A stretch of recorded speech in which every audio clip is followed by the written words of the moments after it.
Hello and welcome to Business Matters, the show about people behind businesses that help make Tacoma a great place to live and work. I'm your host, Mike Wark, and today on In the Spotlight, kitties and caffeine become the perfect match at a 6th Avenue coffee shop. The Hilltop and Stadium district share a bond with the future expansion of light rail on District Focus. And Andrew Fry continues with his two-part series on cash flow on this episode of Tacoma Means Business. And today my guest is Dr. Deborah Christel, who's the owner of Kade Vos. Hi. Welcome. Thank you so much. I'm thrilled about having you on the show today because we haven't had an apparel manufacturer, I don't think, in the past, but especially one who has a Ph.D. and studied fashion merchandising in a way that led to a business she never dreamed she'd be opening, it sounds like, from the beginning. Yeah. So tell us about your business. Yeah, well, Kade Vos is a size inclusive, and that means we have sizes small to 8XL, cotton-based. We have intimates and loungewear items, and we're mostly e-commerce. We've done a few trade shows where people can come and touch and feel the product, but we're mostly online. But people are finding you, and business is doing well? Yeah. So we've been in business for about 2.5 years, and a lot of word of mouth, and a lot of, we do Facebook ads and marketing like that, but people are finding us. So it makes sense that plus sizes would be a market that's not generally, you don't find it as much, which made a great market niche. Yeah. You want to talk a little about that? Sure. Well, I think, most people don't know that 67% of adult women wear plus sizes. Really? Yeah. It sounds like a professor talking. This is something you actually studied. Yes, I did. Yeah. I've been studying the plus size market and the demographic for about 10 years. So most people think that the average American woman wears about a size 14, which would be an extra large. But a study that I did a few years ago found that she's actually between a 16 and an 18. Wow. And actually even closer to an 18. So there's a grave population that is underserved and underprovided when it comes to clothing. Everything's too small. It's just not available. It's not available, Yeah. which doesn't make a lot of sense. Right. I mean, it took a professor to delve in and do all that research and realize that there's a market there. And also, your background is fashion merchandising. Yeah, fashion design. Fashion design. Yeah. And so you actually are, you learn through that kind of study how to design clothing to fit different kinds of shapes. Yeah. So that sounds like you not only identified the market, Yeah. but you have the skills to meet it. Right. Well, I didn't seek out the market. When I first started studying design, I was really interested in the functional aspects of it. And I'll tell you a story what happened. And I know that many, many women, if not all women, can relate to this. I was in grad school and I get a phone call from a family member that I love very, very dearly. And she's crying from a dressing room. Oh. And she was about a size 14. I mean, really not big or not fat. And she went in to get a cute yoga outfit and nothing fit. And she was devastated. And She wanted to do yoga. yeah, and to be excited about that, and then to, go out and try to find a cute outfit and sort of be, I don't want to say crushed, but really just not be able to find the equipment, let alone cute equipment, sort of derailed that motivation. Wow. And that hit home for me because my thought was, okay, if this woman who's not even that big can't find what she needs, what about the rest? And that's really what started it for me, as I just started looking into, the demographics, the availability, and I found that 10%, only 10% of online clothing offers plus size. Oh my gosh. Yeah. Now, is this what motivated your studies from then on out? Yes, absolutely. And you actually did your dissertation on it, and so you really did a lot of in-depth research and really know this market. Yeah, so I spent a lot of time interviewing, talking to women, hearing their stories, and then supporting that with empirical data, numbers like the statistics, how many women there are. Yes. And again, the availability. And at this point, you're an academic. You're doing Yeah. this because of demographics and how fashion merchandising works and identifying markets, which is Yeah. part of fashion merchandising. You Yeah. weren't even thinking of starting a business. No, I wasn't. I loved teaching, and I thought, Yeah. wow, my students are going into the industry. I'm going to teach them plus size. Okay. Teach them how to design plus size. So they meet this market. That was your first motivation. But Yeah. then somehow you Yeah. decided to start a business. I want to hear how that happened. Yeah, well, very few universities teach plus size design. And I felt such an urgency to serve this market and to help women feel comfortable. Because you knew there were thousands of them, if not Millions. millions. Millions. Yes. And clothing is a basic human need. Right. And I just, I had this thought like, I'm teaching it and I love this, but I need to do it. I need to go and make a change now and try to impact women's lives now, because everyone deserves to be comfortable and have product available to them. So you felt you had a mission, a drive, Yeah. but not a business background. Right. So how do you put those together? Yeah, well, I was lucky enough to take an entrepreneurship class. Okay. Which really helped me figure out, all the different moving pieces that go into, the foundation. Right. And Washington and Tacoma has been absolutely amazing. That's good to hear. The Small Business Development Center was incredible in helping me put together a business plan good to and hear. budgeting. Yeah. Yeah, and then there's another company, Startup 253, that's been really great in helping connect me and find other people that can help me with the areas that I'm not well versed in. So you came home to Tacoma where you grew up. Yeah. And started tapping into these resources. Yeah. When did you know you were going to actually open the doors? Or start, push the button, I guess, in this case, Yeah. launch your website. Well, you've got your laundry list of things to do. Get your business license, and you've got to make sure you have product. You've got a website. And really it was just making sure that all those pieces were aligned. And the messaging for me at Kade Vos is also really, really important. Right. So if you go to your website, you can see that. Yeah. It's making people comfortable. Yeah. This is just a great site. Yeah, and it's not about, shaming anyone Right. or saying, this is how you should look or how you should be. We're really just meeting the market where they are and saying, as a fashion designer, it doesn't matter what your body looks like. Our job is simply to provide you with clothing.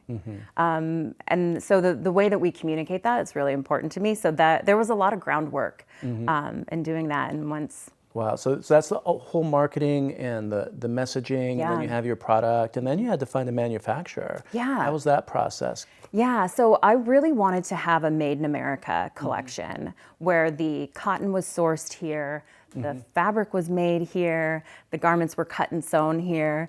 And that's an expensive process. Right. But it was well worth it. The quality is fantastic. We found a veteran-owned facility in Georgia that did the manufacturing, the cutting and sewing. So with your fashion merchandising background, you gave them the specs and told them the material. It all comes together and arrived in a box. Yeah, pretty much. Or a lot of boxes. A lot of boxes, yeah. and then we would pack and ship from my home. Fabulous. That's just such a great story. And as a sign of success, well, this is both your research and your company. Yeah. Your research, raising awareness about this since 2013, 2014, people have been writing about it, has been in the New York Times, Today, the Washington Post, Forbes, Bloomberg, CNBC. Yeah. This is pretty, People Magazine. Yeah. That's just awesome. Thank you. So you opened the website. Yeah.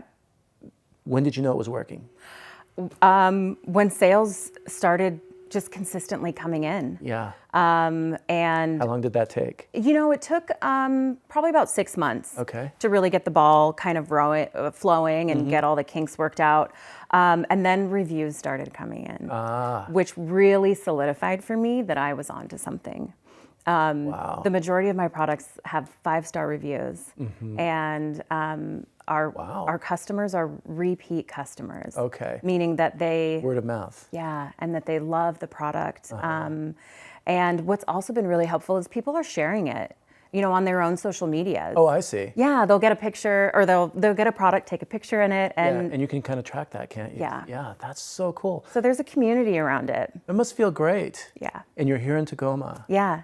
That is fabulous. So what's next? Where are you going from here? Yeah, so after we finished the Made in America line, a lot of women said, we love it, it's too expensive. And so I really wanted to, expand the business and offer a product that was more affordable.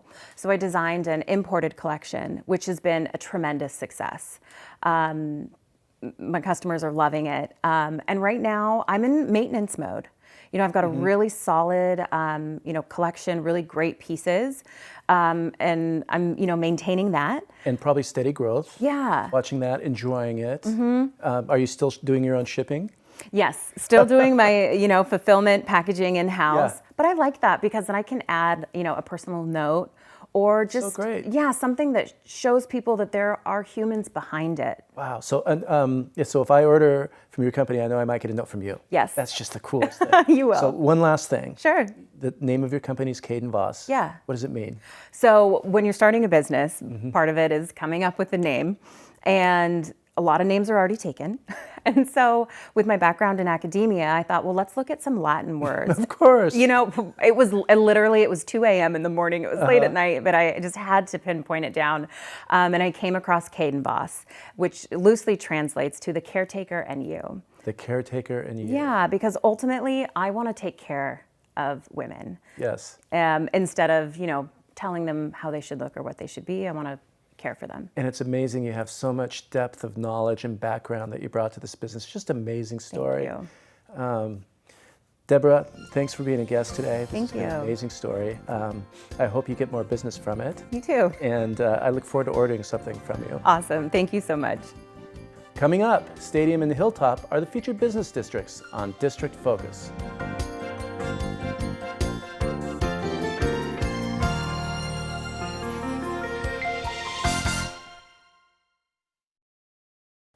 Connecting people to business is what Tacoma is all about.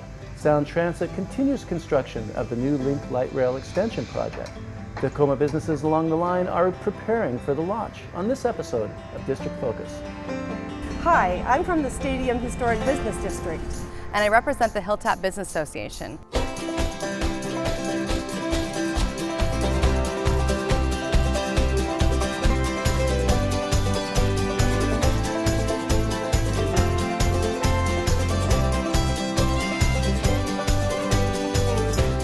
The Hilltop Business Association is comprised of all the businesses and the residents of the Hilltop area.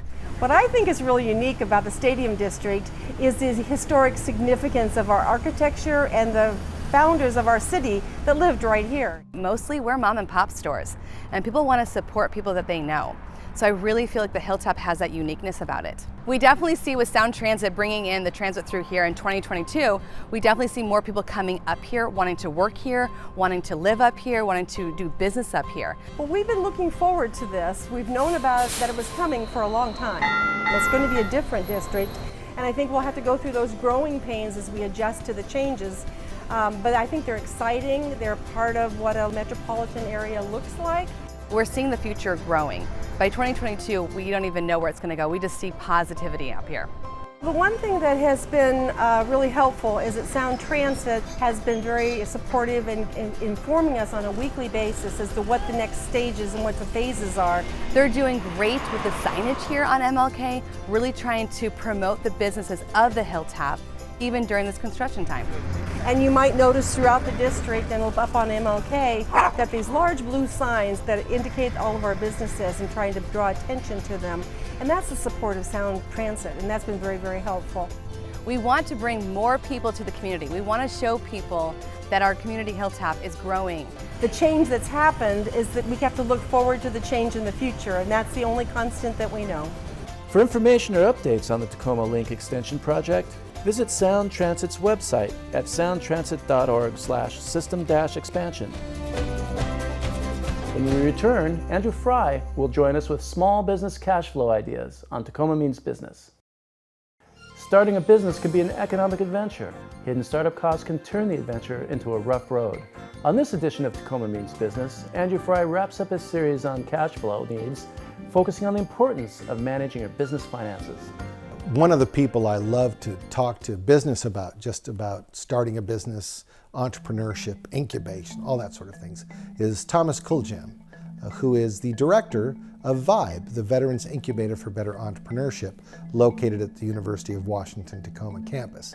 I actually hold some of my office hours up in VIBE just to keep the activity going and the conversations flowing. And speaking of flowing, one of the things that Thomas tells me, as he is a banker by trade and does analysis for certain banks in terms of business viability, is that he said the biggest thing that surprises him about every entrepreneur and every business plan he's seen is that none of them seem to take into consideration cash flow. It's basically, in a nutshell, the amount of cash that's coming into your company versus the amount of money and cash that's going out. And what you're striving for is positive cash flow. Well, how do you know? It's something you go, well, it's easy, it's an intuitive thing, we're making money. Well, it's not that intuitive, actually, when your company gets a bit more complex. So it's important that you run a cash flow report.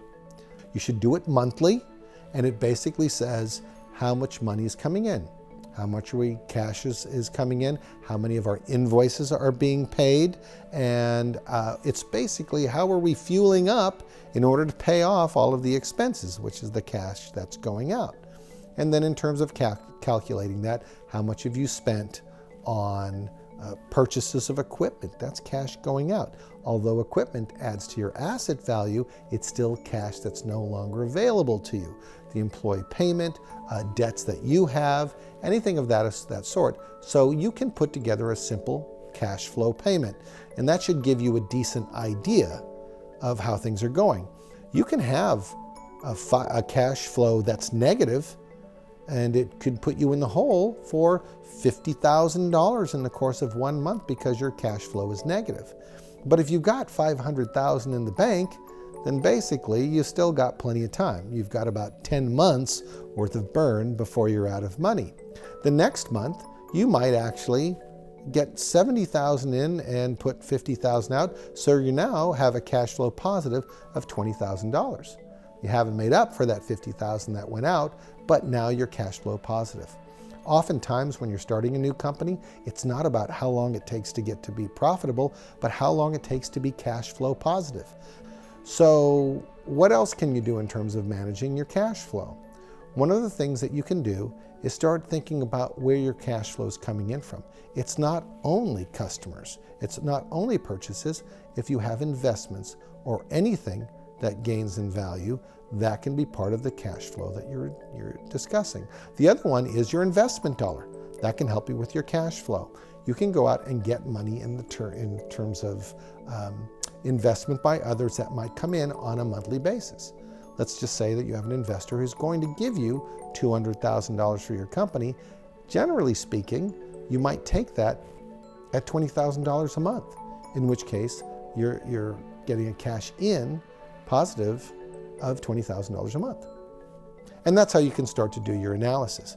Bigger companies, it's a little bit more complex, and that's why oftentimes what you'll see is that you need help with your cash flow in order to make it through the lean months. We talked about seasonal businesses before, and that's when you actually go out and get a line of credit. A line of credit is there for you to use only when you need it. So if you find yourself surprisingly cash flow negative because a couple customers are taking 60 or 90 days to pay off their bills as opposed to the 30 that you'd expected, it's not going to disrupt your business so much because now you can actually draw from the line of credit as you get ready to get back to your cash flow positive state. And those are just some ways in which you can analyze and work your cash flow. Thanks, Andrew. For more ways on helping grow your business, check out Tacoma's Community and Economic Development Program at makeittacoma.com. When Business Matters returns, this isn't about caffeinating cats, but enjoying a great cup of joe with some feline friends.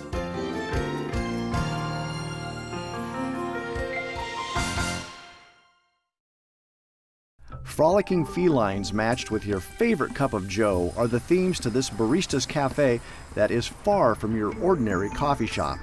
Hi, I'm Christy. Welcome to Catffeinated. Catffeinated is a new addition to Tacoma's 6th Avenue Business District. Owners Christy Martin and Melanie Weaver brought the idea of a cat lounge coffee cafe to life. Catffeinated is a cat cafe located in Tacoma, Washington. We are part coffee shop and cat lounge. The cat lounge is a structure inside a structure for coffee customers and cat fanciers. It's an opportunity of watching the kitties from the cafe area or stepping into and experiencing the full frontal assault of cat energy. Inside the cat lounge, we have free roaming cats that are adoptable from Auburn Valley Humane Society. Customers can come in and enjoy their favorite coffee, tea, or sweet treat and come into the cat lounge and find their new best friend. Adoptions have exceeded our expectations.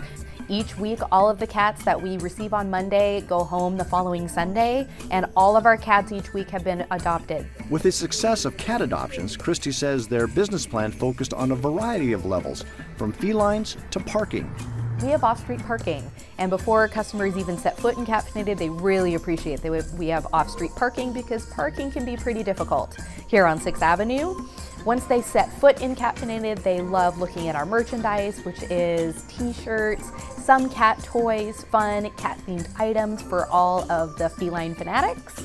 Customers find the place that cats meow, but Catffeinated features the human angle with locally sourced yummy treats and coffees.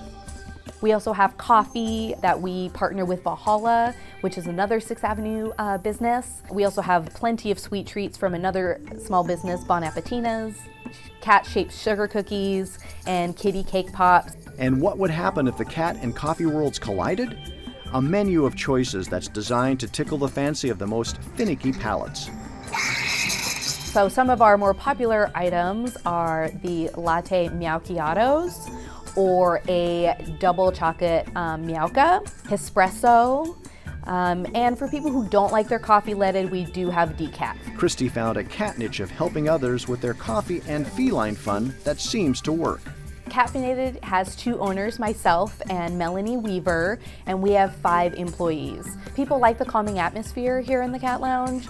Cats help people lower their blood pressure, and they love to come in and have these zen moments with the cat. There's also an interesting staffing mix of humans and cats. While one set of coworkers do the work, the other set of coworkers nap on the job. Cats also, being primarily nocturnal, sleep a lot during the day, so you never know what you're getting into in here. Sometimes it's like this and it's very quiet. Other times everybody's playing with toys all at once. Christy says Catffeinated's business focus tracks on the perfect approach to catless customers needing a feline fix. We've had customers who can't have animals at their home for various reasons come in and just enjoy spending time with our cats.